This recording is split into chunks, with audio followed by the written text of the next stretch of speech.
Hi, it's Spy again, and welcome to the second half of my unwritten recap for Breaking Point. Before I begin, I should point out that some people have implied that I sound a bit Canadian. Well, that's because I am Canadian. But other people are Canadian too. Other people like Robin, so I'm in really good company. So I may say about strangely, or I may throw an A in at the end of my sentence, but since I'm only saying this in one take, I didn't exactly spend a lot of time considering my accent. We begin the second half with Don calling in the shootout and Colby sure that he hit a second suspect, but he is grateful he managed to get the one wearing the "I'm carrying the clue" t-shirt. Why? What is he carrying? Well, more lists of mysterious numbers. And a bunch of newspaper clippings on a real estate mogul named Richard Taylor. There's also a picture of Richard Taylor with one of the bad guys, so it's off to his office. While there, Don goes in all, "You touch my family again, and I'll make Edgerton and 2 daughters look like a cakewalk, you son of a bitch." Okay, that's not exactly what he says, and what I originally wanted to say there. Yeah, I kind of had to edit in my head. Anyway, usually casting is a little bit more careful to make sure that the villainous people don't make Don look too short, but the height difference between these two is laughable, even though I would still bet on Don in a bar fight. Taylor, though, he obviously doesn't know about my wager, because he blows off Don's threat, saying that he has way too much to deal with in the construction industry than one angry Fed cake. But Don leaves with an ominous promise. "Next time you see me, I'm arresting your ass." At the IHOP, Charlie's sensitive and caffeinated soul is really devastated at the idea that someone who tried to kill him is dead.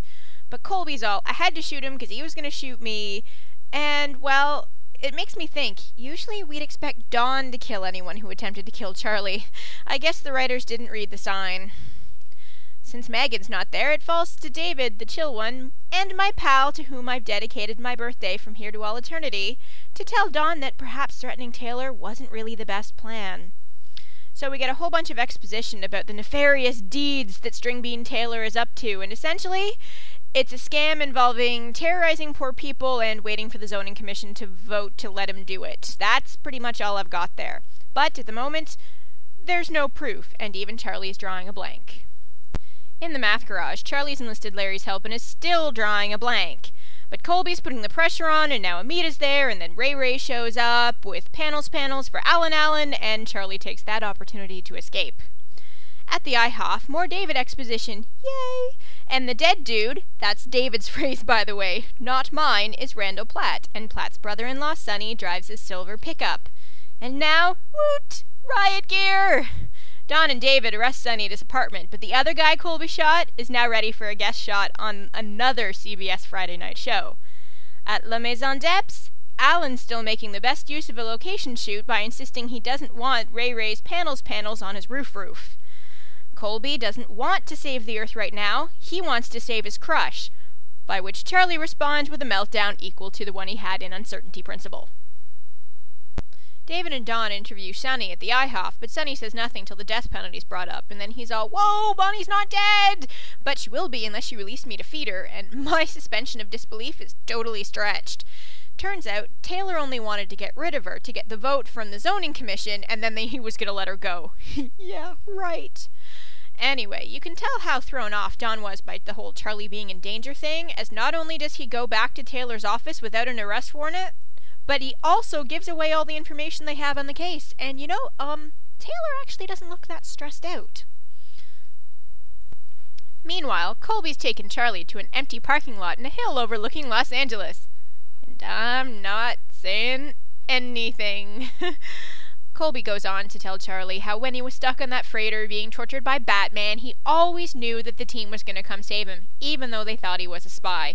It's supposed to be inspirational, but it sounds more like a desperate ploy for Colby to save the woman he's falling for via video. Particularly when he goes on about how he wants to be the one to save Bonnie. Oh, Colby, for the first time since you turned smart, you and I are totally at odds. Don't make me hit you over the head with that 1944 film again. Colby goes on to insist that Charlie now has to talk about what happened to him, and that'll help him get over the mental block. And that sound you hear, that's 742 bazillion plot bunnies being born.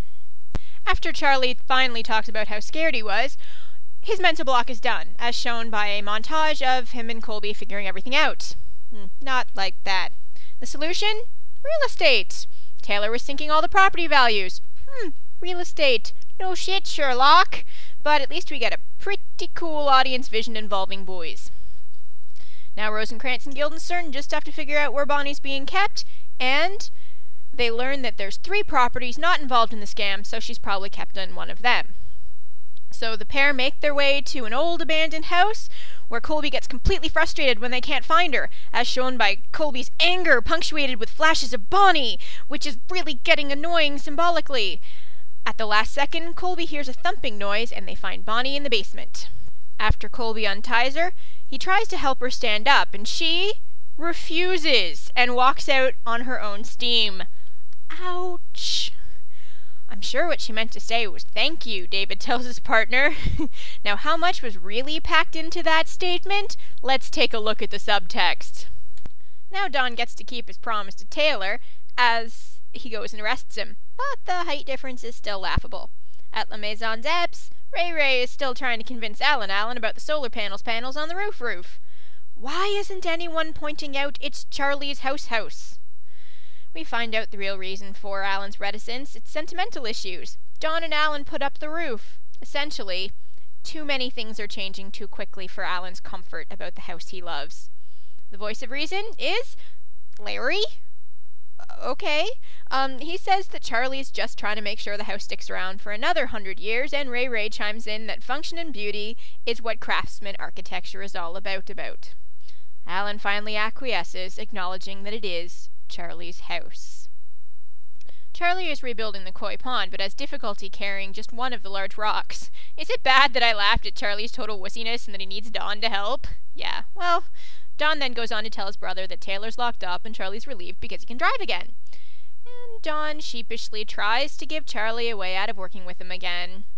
Just admit what you really mean there, Don.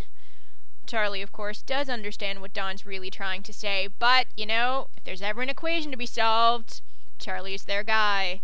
And the episode ends with the koi being happy in their new energy-efficient pond, and the Epps brothers going for some beer. So now I'm at the end of my unwritten recap, and we've got one more until the season's over, unless the writers finally get their fair deal, because it's not as if any of us watching this or making this have ever watched anything on the internet before that maybe people should be paid for. So now I'm going to give you a taste of what my recaps are going to be like after next week.